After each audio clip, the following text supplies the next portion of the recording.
Hello students, कैसे आप सब लोग। उम्मीद करता हूँ बहुत अच्छे होंगे। तो स्टूडेंट्स, आज की इस वीडियो में हम बात करेंगे यूपीआई के यूजेज को लेकर। यूपीआई यानी यूनिफाइड पेमेंट इंटरफेस। तो आने वाले समय में आप फ्रांस में यूपीआई का यूज करते हुए पेमेंट्स कर पाएंगे। तो फ्रांस ने इसके लिए अप्रूवल दे दिया है। तो आज के लेक्चर में हम इसी के बारे में बात करेंगे कि यूपीआई के यूजेज से हमें क्या फर्क पड़ता है और किस तरह से ये इंडिया की ग्लोबल प्रेजेंस को इंप्रूव करने में हेल्प कर रहा है। तो चलिए स्टार्ट करते हैं आज का लेक्चर। लेकिन आगे बढ़ने से पहले मैं आपको बता दूं कि हमारा जो वीकली शेड्यूल है वो कुछ इस प्रकार चल रहा है, जहां पर सुबह की शुरुआत करंट अफेयर से होती है और फिर स्ट्रेटजी प्रमोशनल हमारे वीडियोस जो हैं वो तो जाएंगे ही जाएंगे। साथ में हमारे पास आप देख सकते हैं कई सारे और इनिशिएटिव्स ऑन गोइंग हैं ताकि आपकी प्रिपरेशन को नेक्स्ट लेवल पर बूस्ट किया जा सके। तो चलिए जी स्टार्ट करते हैं आज का लेक्चर। तो सबसे पहले जब हम बात करते हैं तो हुआ क्या है कि न्यूज क्या है हमारे पास कि NPCI, national payment corporation of India international.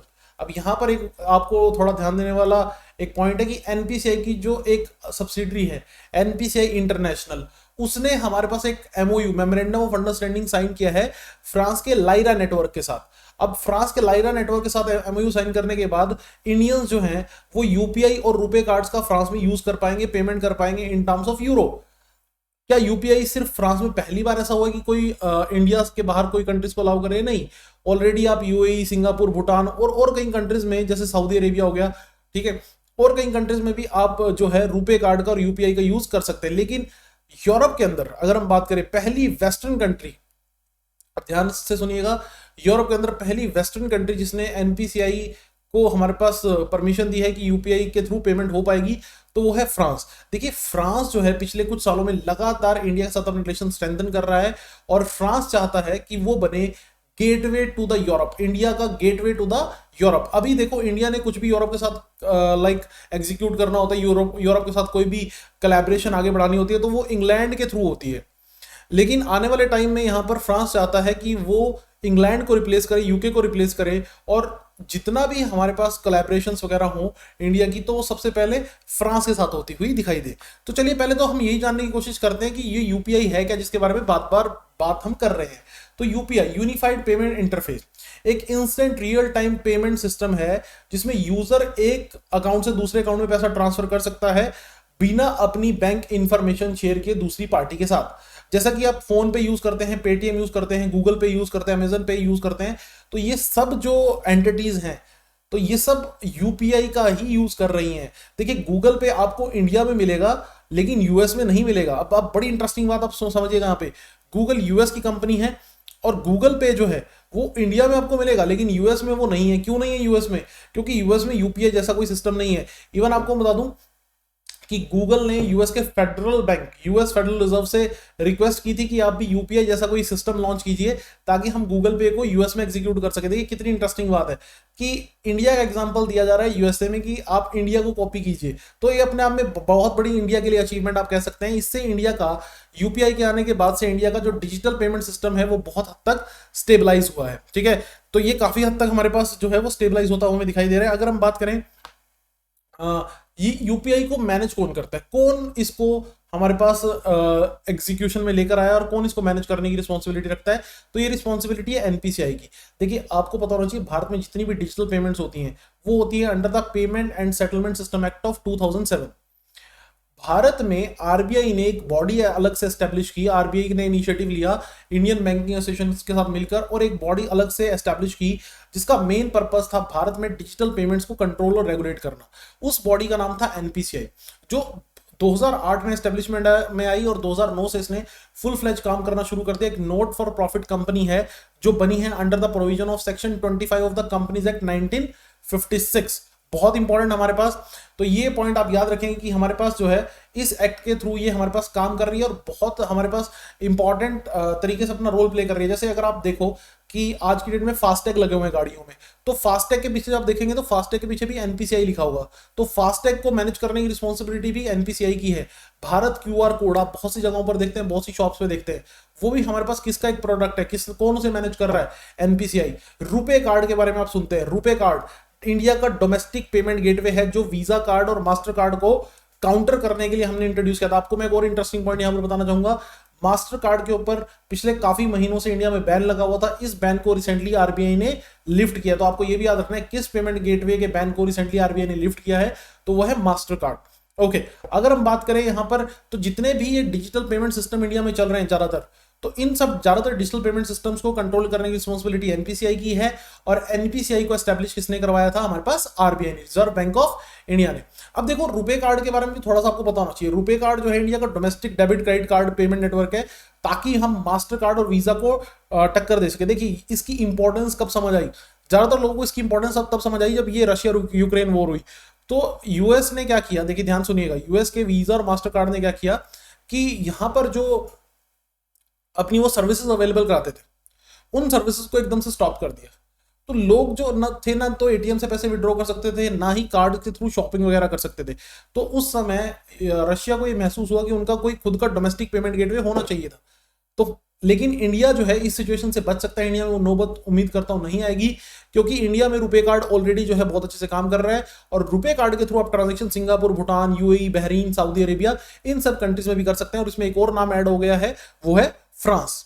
तो आप देखिएगा कि इन सब कंट्रीज में आप रुपे कार्ड के थ्रू पेमेंट हमारे पास एग्जीक्यूट कर सकते हैं। तो रुपे कार्ड का एक हमारे पास एक एग्जांपल मैंने आपकी स्क्रीन पे आपके लिए रखा है, रुपे कार्ड।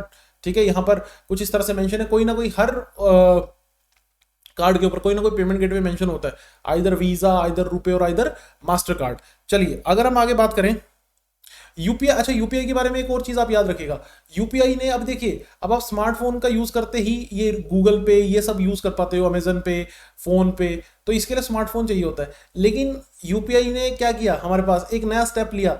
यूपीआई ने यूपीआई 123 लॉन्च किया। देखिए ध्यान सुनिएगा मैं क्या कह रहा हूं, यहाँ पे यूपीआई ने लॉन्च किया यूपीआई 123 पे 123, बेसिकली यूपीआई पे 123। और ये पे 123 को आप फीचर फोन से भी यूज कर सकते हो। पे 123 का मतलब क्या है कि जैसे मान लो कोई आपके पास स्मार्टफोन नहीं है, आपके पास नॉर्मल फोन है जिसमें इंटरनेट चलता है, जो पुराने कुछ मतलब कि लाइक 6-7 साल पहले बहुत ज्यादा फ्रीक्वेंट फोन हुआ करते थे। तो उसमें हमारे पास आपको होता था फीचर फोन हुआ करते थे, इंटरनेट चलता था लेकिन स्मार्टफोन नहीं थे। तो उनके थ्रू भी आप पेमेंट कर पाओगे यूपीआई का यूज करते हो। तो उसके लिए एक स्पेशल फीचर लॉन्च किया है, पे 123, यूपीआई पे 123। हाँ जी, क्लियर। और इसी के साथ साथ यूपीआई ने अपने कस्टमर्स की हेल्प करने के लिए, ये भी याद रखेंगे, डिजी साथी नाम की एक ऐप लॉन्च की थी। 24/7 ऐप है, अगर आपको किसी भी तरह की परेशानी है तो इस ऐप के थ्रू आप कंप्लेंट कर सकते हैं। चलिए आगे चलते हैं हमारे पास नेक्स्ट। अब जो रुपे कार्ड हमारे पास यूपीआई लॉन्च हुआ है फ्रांस में, उसका सिग्निफिकेंस क्या है? इससे देखो भारतीय स्टूडेंट, टूरिस्ट और जो सबसे इंपॉर्टेंट व्यापारी लोग हैं, उनको वो अगर फ्रांस विजिट करते तो उनको पेमेंट्स करने में आने वाले टाइम में दिक्कत नहीं आएगी। वो यूपीआई और रुपे कार्ड का पेमेंट करते यूज करते हुए टर्मिनल्स पे, मशीन्स पे, अलग अलग जगह पे काम कर पाएंगे। इसके लिए आपको याद रखना पड़ेगा, लाइरा नेटवर्क के साथ हमारे पास जो फ्रांस का एक नेटवर्क है उसके साथ टाई अप हुआ है। तो फ्रांस और इंडिया के रिलेशन इससे काफी और जो है अच्छे हमारे पास बनते हुए दिखाई देंगे। दोनों के बीच में ट्रेड बढ़ेगा, व्यापार बढ़ेगा। तो अल्टीमेटली हमें ये देखने को मिलेगा कि जो रिलेशनशिप है दोनों कंट्रीज के बीच में, वो और ज्यादा स्ट्रेंथन होता हमें देखने को मिलेगा। देखिए इंडिया चाहता है कि उसके कार्ड की ग्लोबल प्रेजेंस हो। इससे एक तो हमारे कार्ड की वैल्यू तो बढ़ेगी ही बढ़ेगी, साथ ही एक पॉसिबिलिटी बढ़ेगी कि Indian traders, Indian students, Indian tourist और बाकी जो इंडियंस हैं वो दूसरी कंट्रीज में जाकर आसानी से पेमेंट कर पाएंगे, अपने काम को इजी बना पाएंगे। और साथ ही इंडिया का एक इंटरनेशनल लेवल पर नाम भी होगा कि इंडिया अपने लेवल पर जो ग्लोबल पेमेंट सिस्टम है उसको मैनेज कर सकता है। इसमें हर्डल्स क्या है? देखिए 2 हर्डल्स के बारे में मैं बात यहां पर करना चाहूंगा, 2 प्रॉब्लम्स के बारे में यहां पर बात मैं करना चाहूंगा आप लोगों के साथ। तो पहली प्रॉब्लम तो इसमें जो बताई जा रही है वो ये है कि अगर हम ये सब करेंगे, जैसे रेमिटेंसेस के लिए भी और बाकी चीजों के लिए भी हम दूसरी कंट्री से टाई अप कर लेते हैं और रुपए और यूपीआई के थ्रू पेमेंट्स फैसिलिटेट होना शुरू हो जाती हैं, तो फॉरेन ओवर डिपेंडेंस हो जाएगी फॉरेन फंड्स पे। ठीक है, there might be chance of over dependence on foreign funds, और इससे लिक्विडिटी का रिस्क जो है वो हमेशा बना रहेगा। So there is a risk of liquidity risk. ठीक है, in India there is a possibility of liquidity risk अगर हम ओवर डिपेंडेंस हो गए फॉरेन फंड्स को लेकर। दूसरी चीज क्या है कि हर कंट्री का एक अलग टाइम जोन होता है, और डिजिटल पेमेंट्स जब होती हैं तो टाइम जोन के साथ साथ कई बार डेट और इन सब के अंदर बीच में हमारे पास फ्लक्चुएशंस होने के चांसेस रहते हैं। तो उस चीज को मैनेज करना आने वाले टाइम में यूपीआई के लिए एक नया टास्क होगा, जब इतने सारे हमारे पास टाइम जोन होंगे, इतने सारी कंट्रीज में जब ये यूज हो रहा होगा। तीसरा, एक हैकिंग से इसको बचाना, क्योंकि हैकिंग एक बहुत बड़ा इशू रहता है जब भी हम डिजिटल पेमेंट की बात करते हैं। इंटरनेशनल लेवल पर कई सारी हैकिंग्स होती हैं, तो ये कुछ मेजर हर्डल्स हैं यूपीआई के सामने जब उसे इंटरनेशनल लेवल पर जाना है। लेकिन आने वाले टाइम में इससे इंडिया को कहीं ना कहीं एडवांटेज मिलेगी। इंडिया जियोपॉलिटिक्स में भी इसका यूज कर सकता है, लाइक कैसे इंडिया रशिया को यूपीआई ऑफर करके रशिया के अंदर भी जल्दी ही यूपीआई पेमेंट सिस्टम अडॉप्ट कर सकता है। इससे रशिया को भी बेनिफिट मिलेगा और कहीं ना कहीं इंडिया को बेनिफिट देखने को मिलेगा। इंडिया की बात करें तो इंडिया में डिजिटल पेमेंट्स लगातार बढ़ती जा रही हैं। अगर हम लास्ट फाइनेंशियल ईयर की बात करें तो India made 7,422 crore digital transaction. आप देख सकते हैं कितना बड़ा नंबर है। इन द फाइनेंशियल ईयर 2022 33% की ग्रोथ हमें देखने को मिली।